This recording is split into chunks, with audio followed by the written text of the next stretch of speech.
Fox News alert, Iran's out of business. They lost the Strait, and the only way to get through to them is to yell. Have you been negotiating a lot all day? I mean, Yeah. Is that why your voice is hoarse? I've been screaming at Iranians all day, yes. A little bit of a laryngitis because of my scream. I've been screaming at Iranians. So the Iran leadership you're screaming at? You know why? Because that's the only thing they understand. They don't understand being nice. They understand the way I have to do business. I treat all people differently. The president's being loud and clear. Deal or no deal? If there's no deal, would you be willing to extend the ceasefire, or will the fighting resume, Mr. President? I would say the fighting. If there's no deal, fighting resume. The Iranian economy's a dead raccoon. The naval blockade's working like a finely tuned machine. The commander-in-chief says the blockade's better than the bombs. The blockade has been incredible. It's held. They're not doing any business. They're unable to do any business because of the blockade. And so the combination of having no Navy, having no Air Force, having no anti-aircraft equipment, they have nothing. Everything is gone, including their leaders. Now they have a new set of leaders, and we find them very reasonable. Since blockade day, 14 ships leaving Iranian ports. We made them do a 180. Not a single ship has slipped the quarantine.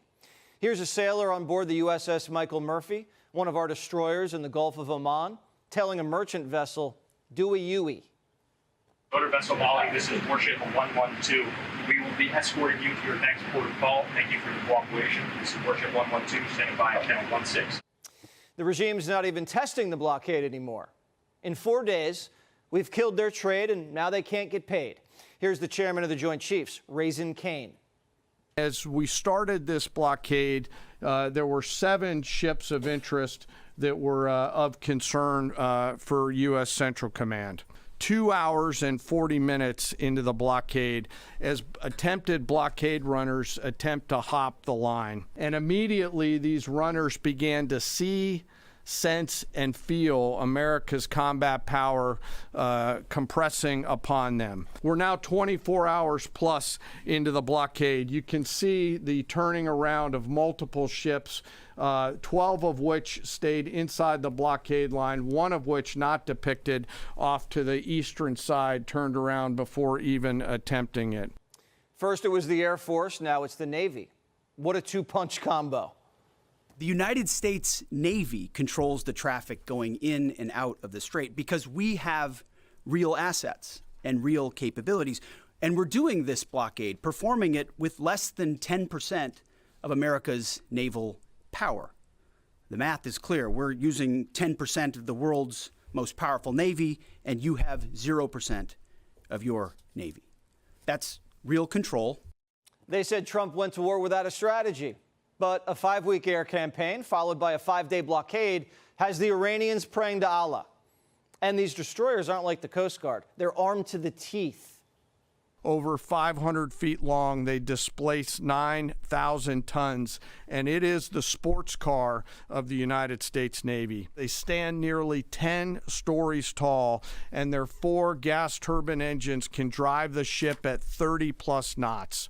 These ships are armed to the teeth with surface-to-air missiles, land attack cruise missiles, anti-ship missiles, anti-submarine rockets, torpedoes, 5-inch naval guns, multiple electronic warfare systems, embarked helicopters, extending the reach and capability of each and every one of these destroyers. You probably wouldn't hand a teenager keys to a sports car, but the boys on board are real men. Far and away, the most important weapon on board these ships is the American sailor. These ships are run by the youngest sailors in our surface warfare Navy. The helmsman, the sailor on the watch at the bridge, is normally just between 18 to 19 years old, and they are trusted to drive this warship through that supermarket parking lot without hitting anything. Also participating in the blockade, the USS Tripoli. Marines on board have been conducting live trainings, rappelling from choppers, close combat drills. They're ready to board a ship by force and take her. On top of that, the USS Gerald Ford, operating in the Mediterranean, just broke a record. The longest carrier deployment since the collapse of the Soviet Union. The Ford went from capturing Maduro in the Caribbean to smoking the Ayatollah in the Middle East. and the blockade just went global. In addition to this blockade, the joint force, through operations and activities in other areas of responsibility, like the Pacific area of responsibility, will actively pursue any Iranian-flagged vessel or any vessel attempting to provide material support to Iran. This includes dark fleet vessels carrying Iranian oil. So if any Iranian ship in any body of water, they're subject to seizure. The Iranian economy is getting squeezed like a boa constrictor. We spent 5 weeks bombing over 17,000 targets, including factories, rail, roads, ports, steel, research labs, gas fields, petrochemical facilities, even Iranian big pharma. These are the core pillars of employment and production in Iran. The Journal says it's going to cost $250 billion to rebuild, trillion.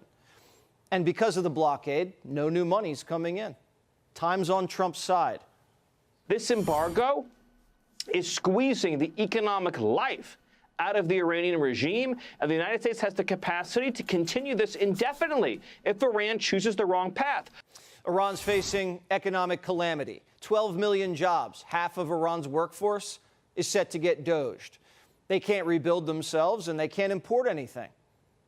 Time's also on our side because we're gathering intelligence. The ceasefire gave us a tactical advantage to spy on the Iranians. We're watching them dig out of their tunnels these mobile missile launchers that have been covered in rubble. Well, that just gave us a new target set.